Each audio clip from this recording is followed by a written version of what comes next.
Hey, welcome to Mad English TV. We are going to learn about science, and more specifically, about the water cycle. So this is the water cycle. Water magically goes up into the sky, and then it stays there for a while, and then it comes back down. How does that happen? It's magic. I have no idea.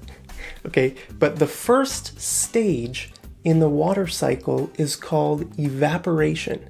That's where liquid water turns into water vapor and magically floats up into the sky. Okay, a year after Jared won the lottery, his money had evaporated. He probably bought a new house, a new car, maybe a new boat. Okay, so a year after he won the lottery, his money had just evaporated. Okay, the second stage in the water cycle is called condensation.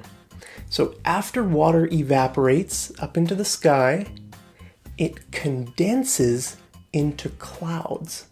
Okay, that's called condensation. So this is condensation right here. Imagine that it's really cold outside and you breathe onto your window. Your breath will condense on the window and then you can write your name on the window like this. Okay, that's called condensation. So a teacher could say, your essay is too long. Can you condense it into 1,500 words? Okay, the third stage in the water cycle is called precipitation.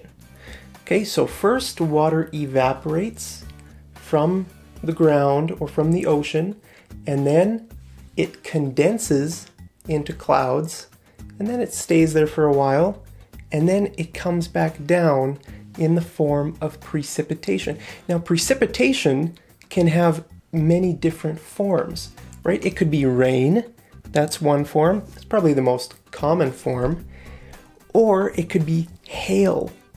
Okay, look at all these hailstones. Okay, do you know what hail is? Does it hail in your country? In Canada here, sometimes in the summer, it hails, like sometimes the hailstones, these things are called hailstones, right? And sometimes the hailstones get like, a couple of years ago, it hailed really hard and the hailstones were like that big. It damaged all the cars, all the buildings. Okay, here in Canada, when you own a car, you have to have insurance. And a lot of people buy hail insurance for their cars. That means if it hails and it damages your car, then the insurance company will pay you or will pay to have your car fixed. Okay, I think the biggest hailstone in history was more than a kilogram. Can you imagine that? More than a kilogram. That would be like that big. Okay, imagine that coming down on your head. You would die for sure. Even a hailstone like this would probably kill you because they're coming down so fast, right? Bam, right on your head. Ow, that would hurt a lot. Anyway, snow is not as dangerous as hail, right? Snow can be really dangerous if it's on the road, then the road gets really slippery and you need to be very careful if you drive when it snows. But this is snow. It looks really beautiful, but personally, I don't really like it because I don't like cold weather. So, but it's okay. It looks really nice, right? So snow can be a form of precipitation. We can also have sleet. Okay, here in Canada, we get a lot of sleet in the winter. So what is sleet? Sleet is basically like frozen rain. It's actually snow that when snow is coming down, it can melt sometimes.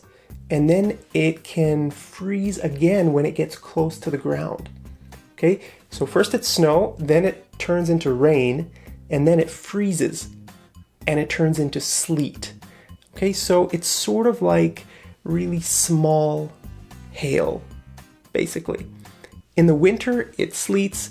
In the summertime, then it hails. It never hails in the wintertime. Hail is a summer thing, and sleet is a winter thing. Okay, so I want to know, what's your favorite form of precipitation? Probably my favorite would be rain. I really like summer rain. You know, where it rains really hard for like an hour, and then it goes away, and the sun comes out again, and the air is so fresh to breathe. I love summer rain. But I hate when rain lasts for days and days and days. That kind of weather is really dreary. Okay, the word dreary means really depressing. Okay, like I used to live in Vancouver. Okay, Vancouver's on the west side of Canada, and in the winter it just rains all the time. And sometimes you won't see the sun for weeks and weeks. Okay, like when I lived there, one month it had like 27 rainy days. Another month it had, I think, 28 rainy days, 25 rainy days. So, I mean, you're not seeing the sunshine for a month. That's really, really depressing. We as humans, we need the sun to live, right? I love the sun. I want to live in a country that's really warm. Maybe you should invite me to live in your country. Can I stay with you at your house? Okay, that would make me really happy if there's a lot of sun in your country. Then I can just relax and absorb all the sun, because here in Canada, the sun completely disappears in the winter, and that's really depressing. Okay, so let me know what your favorite form of precipitation is. Let me know in the comments down there, and I'll see you over in the next episode of Mad English TV. Take care.